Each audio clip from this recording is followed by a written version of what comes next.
Okay, in this video, I'm going to show you how to use a resource that you already have and create a Seesaw activity. So in this case, I went into my Google Drive and I looked up the CUSD curriculum guides and I went into the distance learning resources. So I went into language arts for grade 2. I found a Unit 1, Week 1 activity file folder, and I found several activities in here that can easily be transformed into a Seesaw activity very, very easily. So let's say that I want this activity here. Okay, this activity is currently a Google slide. So what I can do is I can come over here to the print button, and instead of actually printing it, I want to select the Save as PDF option. So if I choose Save as PDF, it's going to give me an option to save this PDF. And I'm going to go ahead and save it straight to my drive. I'm going to call it ELA Grade 2 Unit 1, something like that. Okay. So I'm going to go ahead and save that. Now that is saved in my drive as a PDF now. So what I can go do is I can go back to Seesaw. I can click Add.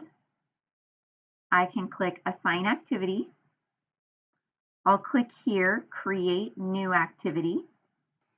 Okay, so once you've clicked Create New Activity, you'll need to give your activity a title, and in this case, our students are working on phonics,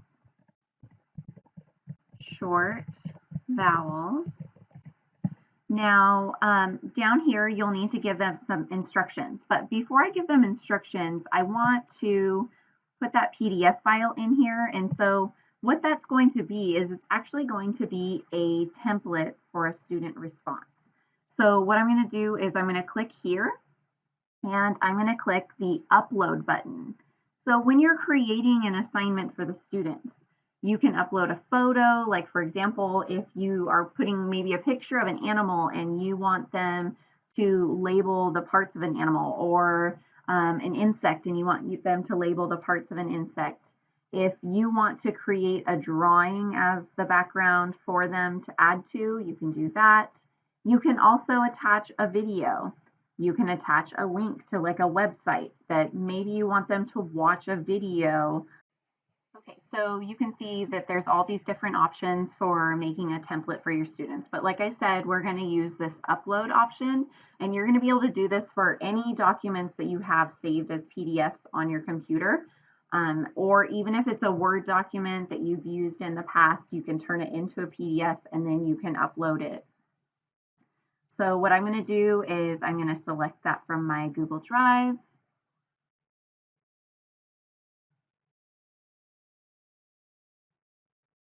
Okay, and so here is that document that I wanted to use for today's activity. So I'm going to click on that PDF file. I'm going to click select. You also saw there was an option just to drag it. So if you already had it opened, you'd be able to use that. Okay, so important to know is that you want to make sure you see what tool is selected down here, because if I try to click and start moving this PDF file, what's going to happen is I'm going to draw on it because the drawing tool is selected. So I want to make sure I go down to this hand tool. That's going to allow me to adjust this to be larger. I'd like to make this picture a little bit larger in the background. So I have to unlock it. So I'm going to go here because it automatically locked the PDF in place, but I'd like to make it just a little bit larger. So I'm going to click unlock.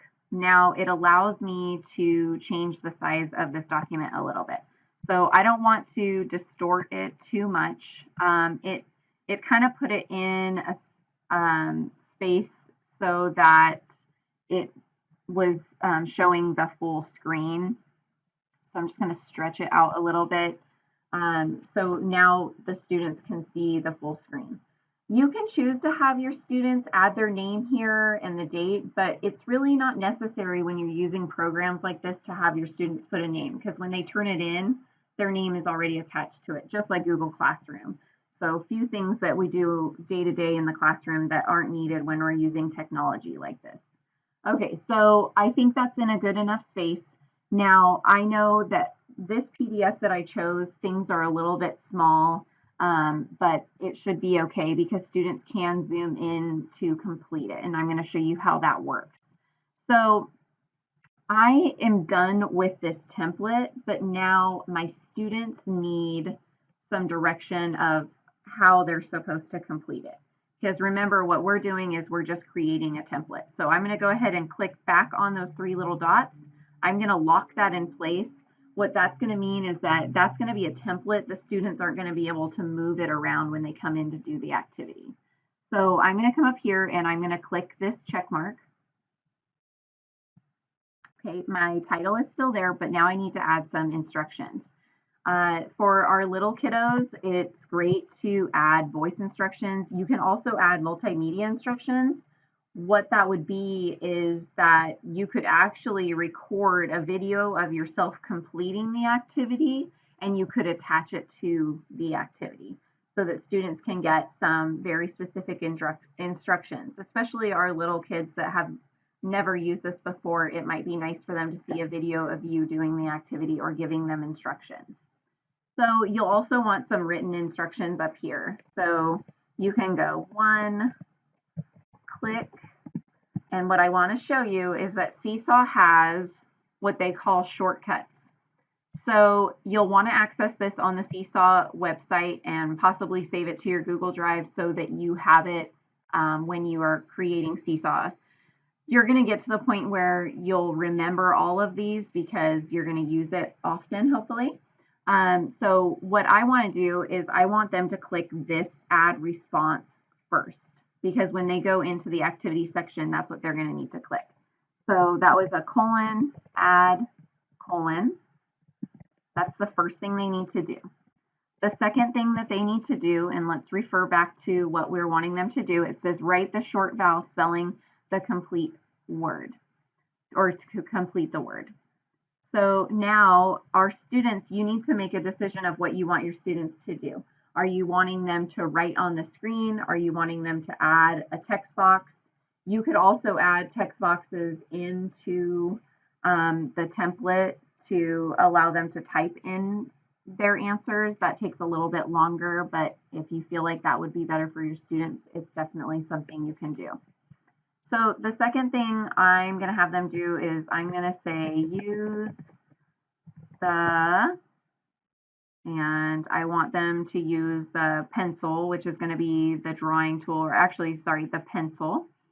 So I'm going to say that. So it is colon, pencil, colon, to fill in each missing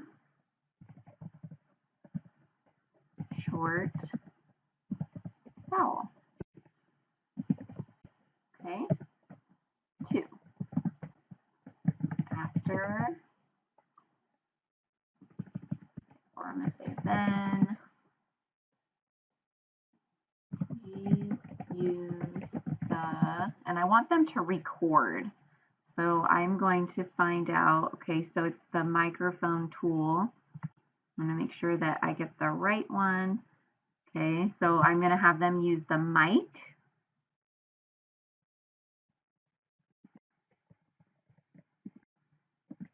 To read each word.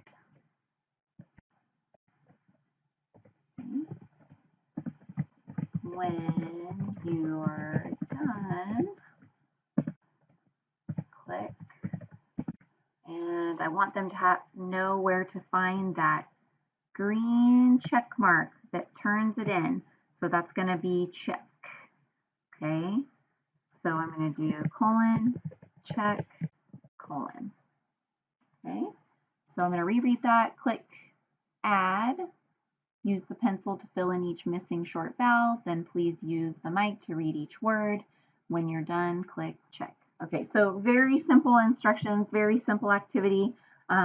We can get much more detailed in these activities, but I just wanted to show you a quick one today. I can, again, add voice instructions just so you can see what that looks like.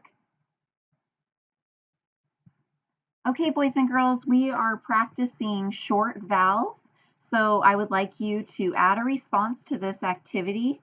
Use the pencil tool to fill in the missing short vowel. Then please use the mic to read each word. When you're done, click the check.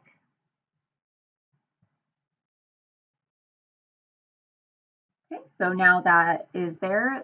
If I have students that can't read those instructions, they can listen to the instructions. Again, I could take a video and I could attach it here to show the students how to complete this activity. So I'm going to click Save. Okay, so see how those really cool little shortcuts came up as pictures for the students so that they can easily identify the tools that they need to complete this instruction. So now I have created my own activity using a piece of curriculum that is part of our district curriculum. So now I can click Assign. I'm going to assign it to my test classroom.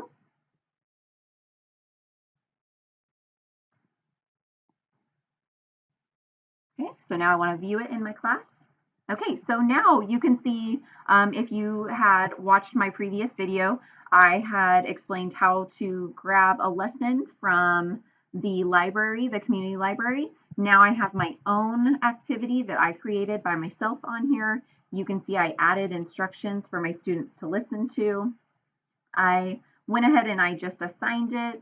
I did not post it for later posting, or I didn't schedule it, I should say. So it's there, both those activities are there for my students to get engaged in. And that's it for this video today.